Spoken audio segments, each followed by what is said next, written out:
നമസ്കാരം. മലയാളി വാർത്തയിലേക്ക് സ്വാഗതം. കഴിഞ്ഞ സർക്കാരിൻ്റെ കാലത്ത് അല്ലെങ്കിൽ കഴിഞ്ഞ സർക്കാരിൻ്റെ അവസാന നാളുകളിൽ കേരളത്തിലുണ്ടായ വലിയ വിവാദമാണ് ശബരിമല സ്വർണ്ണക്കൊള്ള.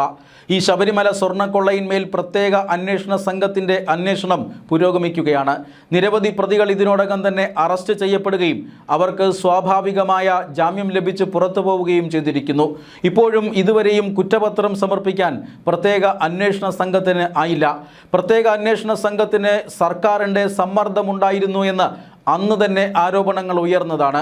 എന്നാൽ ഉടൻ തന്നെ കുറ്റപത്രം സമർപ്പിക്കാൻ തയ്യാറെടുക്കുകയാണ് SIT അന്വേഷണത്തിൽ തൃപ്തിയില്ല എന്ന് പുതിയ ദേവസ്വം മന്ത്രി കെ മുരളീധരൻ ഇന്ന് പറഞ്ഞിരിക്കുന്നു. സർക്കാരിന് SIT അംഗങ്ങളെ മാറ്റാൻ അധികാരമില്ല. അതുകൊണ്ട് തന്നെ ഈ SITയുടെ അന്വേഷണ റിപ്പോർട്ട് പരിഗണിച്ച ശേഷം അതിൽ കൃത്യമായ മാറ്റങ്ങൾ വരുത്താൻ കോടതിയെ സമീപിക്കുമെന്നുമാണ് ദേവസ്വം മന്ത്രി പറഞ്ഞത്. മാത്രമല്ല, ഈ ശബരിമല സ്വർണ്ണക്കൊള്ള കേസുമായി ബന്ധപ്പെട്ട പ്രത്യേക വഴിത്തിരിവ് ഇന്നുണ്ടായിരിക്കുന്നു. ആ വഴിത്തിരിവ് മറ്റൊന്നുമല്ല, ഈ കട്ടിളപ്പാളികളും സ്വർണ്ണപ്പാളികളും മറ്റ് ദ്വാരപാലക ശില്പത്തിലുള്ള സ്വർണ്ണപ്പാളികളുമെല്ലാം അപ്പാടെ മാറ്റിയോ അതോ അതിലുള്ള സ്വർണം മാത്രമേ അടിച്ചു മാറ്റിയുള്ളോ എന്നൊരു സംശയം കഴിഞ്ഞ ഏതാനും ദിവസങ്ങളായി പ്രത്യേക അന്വേഷണ സംഘത്തിനുണ്ടായിരുന്നു. ഇത് പരിശോധിക്കാനാണ് ഈ VSSC അല്ലെങ്കിൽ ISROയെ ഇവർ ഈ പാളികളുടെ സാമ്പിളുകൾ ഏൽപ്പിച്ചത്. പക്ഷേ ISROയ്ക്ക് ഇതിൽ കൃത്യമായ മറുപടി നൽകാൻ അല്ലെങ്കിൽ പ്രത്യേക അന്വേഷണ സംഘത്തെ കൺവിൻസ് ചെയ്യിക്കുന്ന രീതിയിലുള്ള ഒരു റിപ്പോർട്ട് നൽകാൻ സാധിച്ചില്ല. അതുകൊണ്ട് തന്നെ ഈ രംഗത്ത് കുറച്ചുകൂടി വിദഗ്ധരായിട്ടുള്ള ജാംഷഡ്പൂരിലെ മറ്റൊരു ഏജൻസിക്ക് സാമ്പിളുകൾ കൈമാറി. അവരുടെ റിപ്പോർട്ടാണ് ഇപ്പോൾ SITക്ക് ലഭിച്ചിരിക്കുന്നത്. ആ റിപ്പോർട്ട് ഇപ്പോൾ കൊല്ലം വിജിലൻസ് കോടതി മുമ്പാകെ SIT സമർപ്പിച്ചിരിക്കുകയാണ്. പിന്നാലെ SIT കുറ്റപത്രം സമർപ്പിക്കുമെന്നും കേൾക്കുന്നു. അതായത് ഈ റിപ്പോർട്ടിലുള്ളത്, ജാംഷഡ്പൂരിലെ ശാസ്ത്രീയ പരിശോധനാ റിപ്പോർട്ടിലുള്ളത്, കട്ടിളപ്പാളികളായിക്കോട്ടെ ദ്വാരപാലക ശില്പങ്ങളിലെ പാളികളായിക്കോട്ടെ, ഈ പാളികളൊന്നും തന്നെ മാറ്റിയിട്ടില്ല. ഇപ്പോഴുള്ളത് അതേ പാളികൾ തന്നെയാണ്. 1998 വിജയ് മല്യ സ്വർണം പൂശിയപ്പോൾ ഉണ്ടായിരുന്ന അതേ പാളികൾ തന്നെയാണ് ഇപ്പോഴുമുള്ളത്.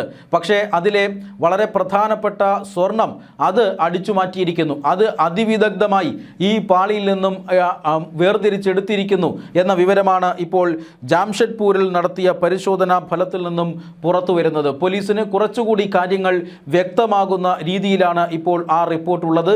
അതായത് 1998 വിജയ് മല്യയാണ് ഈ ശ്രീകോവിലും അതുമായി ബന്ധപ്പെട്ട ഭാഗങ്ങളുമെല്ലാം സ്വർണം പൂശുന്നത്. ഇങ്ങനെ സ്വർണം പൂശാനായി ഉപയോഗിച്ചത് പരമ്പരാഗതമായ സ്വർണം പൂശൽ രീതിയാണ്.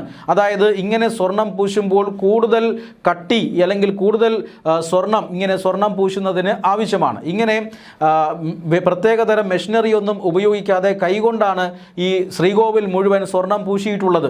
അതുകൊണ്ട് തന്നെ വലിയ അളവിൽ സ്വർണം ഈ പാളികളിൽ അടങ്ങിയിരിക്കുന്നു.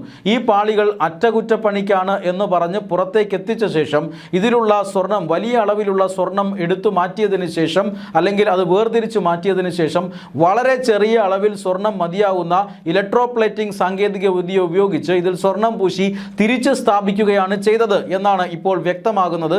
ഇങ്ങനെയാണ് ചെയ്തത് എന്ന് നേരത്തെ തന്നെ സംശയമുണ്ടായിരുന്നു. പക്ഷേ ശാസ്ത്രീയമായി തെളിവുകൾ വരേണ്ടതുണ്ട്. ആ ശാസ്ത്രീയ പരിശോധന റിപ്പോർട്ടാണ് ഇപ്പോൾ SITക്ക് ലഭിച്ചിരിക്കുന്നതും SIT അത് കോടതിയിൽ സമർപ്പിച്ചിരിക്കുന്നതും. എന്തായാലും ഇനി ഒന്നിനു പുറകെ ഒന്നായി കുറ്റപത്രം സമർപ്പിക്കപ്പെടുമെന്നാണ് സൂചന. ഇപ്പോൾ എങ്ങനെയാണ് മോഷണം നടന്നത് എന്ന് കൃത്യമായി SIT സംഘത്തിന് വ്യക്തത വന്നിട്ടുണ്ട്. പക്ഷേ ആരാണ് ഇത് മോഷ്ടിച്ചത്, ഈ മോഷ്ടിച്ച സ്വർണം എവിടേക്ക് കൊണ്ടുപോയി, ഈ സ്വർണം ഇപ്പോൾ കണ്ടെടുക്കാൻ കഴിയുമോ, ഇതൊക്കെയാണ് ഏറ്റവും പ്രധാനപ്പെട്ട ചോദ്യമായി ഇനി രംഗത്ത് വരുന്നത്. അതുകൊണ്ട് തന്നെ ഇനിയുള്ള അന്വേഷണം നിർണായകമാണ്. പുതിയ സർക്കാരിന് കൂടി തൃപ്തികരമായ രീതിയിലായിരിക്കും ഈ അന്വേഷണം മുന്നോട്ട് കൊണ്ടുപോവേണ്ടത്. അതുകൊണ്ട് തന്നെ SITയുടെ നയത്തിൽ വരും കാലത്ത് വലിയ മാറ്റങ്ങൾ വരാനുള്ള സാധ്യതയുണ്ട്.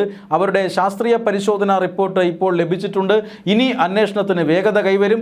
ഈ ജാമ്യത്തിൽ കഴിയുന്ന പ്രതികളുടെയൊക്കെ ജാമ്യം റദ്ദാക്കുമോ, അവരുടെ കുറ്റപത്രത്തിൽ സമർപ്പിച്ച് ഉടൻ തന്നെ വിചാരണ ചെയ്യപ്പെടുമോ, ശബരിമലയിൽ നിന്നും നഷ്ടപ്പെട്ട സ്വർണം വീണ്ടെടുക്കാൻ സാധിക്കുമോ, ഇതായിരിക്കും ഇനി വരും നാളുകളിലെ ചർച്ചാ വിഷയം. എന്തായാലും സ്വർണ്ണപ്പാളികൾ മാറ്റിയിട്ടില്ല നേരത്തെ തന്നെ ഹൈക്കോടതി ഇക്കാര്യത്തിൽ ഒരു സംശയം പ്രകടിപ്പിച്ചിരുന്നു. ഈ സ്വർണ്ണപ്പാളികൾ മുഴുവൻ മാറ്റി അത് ഈ പറയുന്ന വിഗ്രഹ ആൻറ്റീക്ക് വാല്യൂവിൽ വിഗ്രഹ ലോബികൾക്ക് വിറ്റിട്ടുണ്ടോ എന്നൊരു സംശയമൊക്കെ ഉണ്ടായിരുന്നു.